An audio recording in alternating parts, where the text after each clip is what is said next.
Bonjour, ici Daniel Dargy, ingénieur de chez Construction Daniel Dargy. Aujourd'hui, je désire vous parler du thème de fissures de fondation et de lézardes dans la brique. Alors, il s'agit d'un cas d'un groupe de propriétaires de condos qui m'a appelé afin de faire une inspection suite à une recommandation ou une lettre de leur compagnie d'assurance qui leur exige un rapport d'ingénieur afin de savoir est-ce que les irrégularités actuelles de structure sont graves et qu'est-ce que ça suppose afin de savoir est-ce qu'ils peuvent renouveler leur police d'assurance pour leur immeuble. Donc ça, c'est une première situation. Je vais vous parler aussi, avant de rentrer dans le vif du sujet, pour le cas précis qu'on a présentement, de d'autres situations. Il arrive aussi que les clients m'appellent pour, par exemple, faire un rapport d'ingénieur en structure de bâtiment suite à une lettre de leur compagnie prêteuse. Donc, il y a la compagnie d'assurance qui peuvent leur exiger un rapport d'ingénieur ou encore la compagnie prêteuse, donc la banque, les institutions financières, afin de savoir est-ce que ça vaut la peine de prêter pour un immeuble qui a des problèmes de structure et qu'est-ce que ça suppose en fait d'investissement. Donc ça, c'est les deux premières situations. Une troisième situation, c'est bien sûr la municipalité. Souvent, il y a des irrégularités structurelles. Il y a des doutes. La ville peut avoir, les inspecteurs de la municipalité peuvent avoir des doutes à savoir est-ce que c'est grave, est-ce que ça suppose des travaux de sécurité, des périmètres de sécurité, aussi des travaux correctifs majeurs qui peuvent mettre en cause la sécurité du public, des habitants. Donc, la municipalité peut envoyer un avis pour mentionner aux propriétaires, au groupe de propriétaires, un rapport d'ingénieur afin d'en savoir plus et quoi faire. Donc, vous avez les trois cas. La compagnie d'assurance, compagnie de prêteuse, les banques, les institutions financières, aussi la municipalité. Enfin aussi, beaucoup de clients m'appellent avant l'achat d'un immeuble. Donc, avant l'achat d'un immeuble, ils veulent savoir est-ce qu'ils font un bon achat, ils veulent avoir un avis impartial d'un ingénieur et savoir qu'est-ce que ça va supposer en fait de travaux. Donc, ça, c'est une autre chose. Aussi, finalement, les cas simplement des propriétaires qui veulent faire une bonne gestion, une bonne réparation de leur immeuble, ils veulent avoir un avis impartial. Donc, à ce moment-là, ils m'appellent pour faire un rapport. Donc, juste une petite chose aussi que je veux mentionner. En quoi ça consiste, c'est quoi la procédure ou en quoi ça consiste de faire venir un ingénieur? Bon, la première chose, c'est qu'on fait, bien sûr, une visite afin de faire un rapport. Ça peut être verbalement. Des fois, les clients veulent simplement le savoir verbalement. Ils n'ont pas besoin de rapport. Ou, dans quelques cas, bien souvent, ils veulent un rapport. Donc, qu'est-ce qu'on met dans ce rapport-là? Donc, deux choses est possible. Ou bien c'est conforme, ou bien il n'y a pas de choses majeures et c'est conforme. Donc, à ce moment-là, le rapport va être assez court. Il va y avoir une petite note de l'ingénieur, qu'est-ce qu'il a observé, puis il va dire directement c'est conforme. Ou bien le rapport va être un petit peu plus corsé, un peu plus évolué et comporter plusieurs points qui vont amener des recommandations et des travaux, avec même des périmètres de sécurité. Donc ça peut être la deuxième option là, suite à la visite de l'ingénieur. Qu'est-ce qu'on met dans ce rapport-là essentiellement? Bien, la première chose, le mandat de l'ingénieur, en quoi ça consiste. Bien souvent, on centre sur des problèmes bien spécifiques, comme par exemple, on va voir ici des fissures dans la fondation et des lézardes. Ça peut être une chose. C'est sûr que l'ingénieur ne va pas se mettre à réinspecter tout l'immeuble. Il va être concentré sur des problématiques qui ont été soulevées et pour lesquelles il doit se prononcer. Donc ça c'est le mandat. Après, dans le rapport, qu'est-ce qu'on va mettre? On va mettre aussi les observations d'une façon neutre, l'analyse et les recommandations, la conclusion de l'ingénieur, qui peut amener à des travaux, par exemple.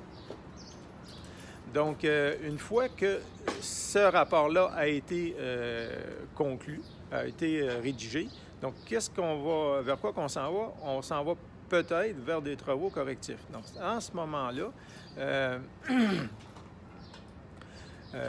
bien sûr, le rapport va conclure qu'il y a irrégularité, que ce n'est pas conforme, mais qu'il va laisser la porte ouverte à des travaux correctifs et éventuellement à une lettre de conformité. Donc, ensuite, qu'est-ce qui arrive? C'est que l'ingénieur va faire la supervision des travaux et émettre plus tard, lorsque les travaux sont terminés, une fois qu'il a tout vu, il va mettre ce qu'on appelle finalement une lettre de conformité. Donc, on va se rapprocher un petit peu plus près pour voir la fissure de fondation, en quoi ça consiste ici et qu'est-ce que j'ai vu là pour arriver à certaines conclusions. Donc, on va s'approcher. On est à côté d'un garage et on voit ici très clairement une fissure assez importante qui a soulevé le doute. Vous voyez une lézarde là, dans la brique qui amène à une fissure dans la fondation juste sur le coin du garage. OK? Ça, c'est dans une partie. On voyait ici un autre lézard ici.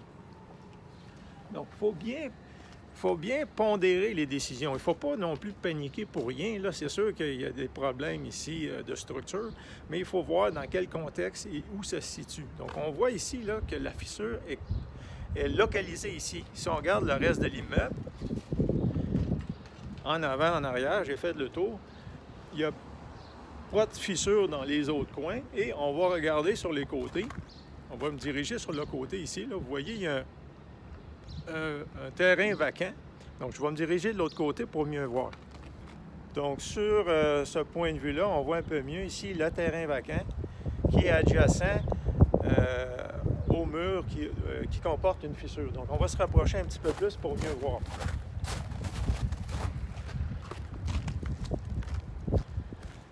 Donc, vous voyez ici la portion de l'aile, c'est une petite aile dans laquelle la fondation, là, le mur de briques là, est légèrement lézardé.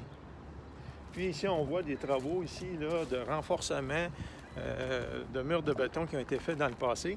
Et voici des petits,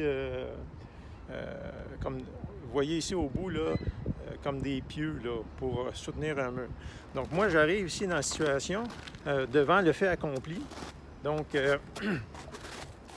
et je vois ici une petite fissure là, dans le coin ici. Donc, il ne s'agit pas de travaux là, qui ont été faits. Là. Donc, il ne s'agit pas là, de fissures généralisées partout. Il s'agit de problèmes de fissures dans une petite aile ici là, qui n'est pas chauffée. Donc, on voit là, tout ce terrain-là ici là, est exposé au gel. Et dans le coin, ici, là, sur le mur adjacent, bien, on ne voit aucune fissure. Donc, c'est déjà un bon signe, dans le sens que le mur a pu résister, les fondations ont pu résister malgré la présence de gel possible, et que juste dans le coin ici, là, où il est complètement dégagé, complètement avancé, que la fondation est exposée au niveau de la semelle, de la footing, et du garage qui est aussi un garage là, avec un frostpit, comme on appelle là, dans le jargon, là, où le garage est au niveau de la semelle de la fondation. Eh bien, c'est dans ce niveau-là, c'est à cet endroit-là qu'il y a eu des fissures. Donc, on va retourner de l'autre côté pour en parler un peu plus. Donc, on va se rapprocher encore une fois qu'on a déjà vu de l'autre côté à quoi ça ressemble. Alors, vous voyez ici, cette partie d'aile-là, ici, est complètement à l'écart du bâtiment, est devancée. Donc ça, c'est une partie qui est, en plus de ça, au niveau du sol de la semelle et qui peut être très possiblement là, exposée au gel. Donc dans ces cas-là, il est très possible, et en plus de ça, il est très possible qu'il n'y ait pas mis d'armature dans les fondations. La majorité des cas où on voit beaucoup au-dessus des fenêtres, par exemple, de fissures de fondation ou même dans la fondation comme ici, dans bien des cas, c'est presque 95 %. Lorsqu'ils ont construit l'immeuble, ils n'ont pas pris la précaution de rajouter de l'armature en haut ou en bas de la fondation, ce qui fait que la fondation, suivant un certain moment donné durant son histoire, là, son historique structurel, bien, il y a eu un mouvement de sol et la fondation a cassé. Donc, dans bien des cas, c'est à cause du manque d'armature. Ce n'est pas, en somme, un défaut dans le code du bâtiment, mais c'est Malheureusement, il y a beaucoup, jusqu'à aujourd'hui, bien souvent, dans les immeubles plus petits, il n'y a pas d'obligation des municipalités qui donnent, qui exigent d'utiliser les services d'un ingénieur et les contracteurs, bien, ils négligent de mettre de l'armature et après quelques temps, quelques années, c'est possible qu'il peut y avoir des fissures dans la fondation. Donc moi, je recommande fortement, à chaque fois que vous construisez une maison neuve, un édifice neuf, bien, prenez la précaution de rajouter de l'armature dans les fondations. C'est très important pour avoir au moins un bon travail qui dure longtemps. Donc ici, si on veut arranger ça, bien, il va falloir refaire une partie de la fondation. À la limite, moi, je recommande, dans la première approche, de faire une surveillance, c'est-à-dire, là, moi, j'arrive sur le fait, est-ce que la fissure est stable, est-ce que ça bouge encore? Ça fait quand même un certain nombre d'années. Peut-être qu'il est recommandé, en première approche, de simplement réparer ça d'une façon plus légère, là, avec de l'injection, de voir si ça progresse au cours de la prochaine année, 2, 3, 4, 5 prochaines années. Si ça ne progresse pas, c'est signe qu'il y a une certaine stabilité. C'est sûr que ça ne va pas se mettre à tomber du jour au lendemain. Là. On n'est pas dans les zones sismiques là, importantes.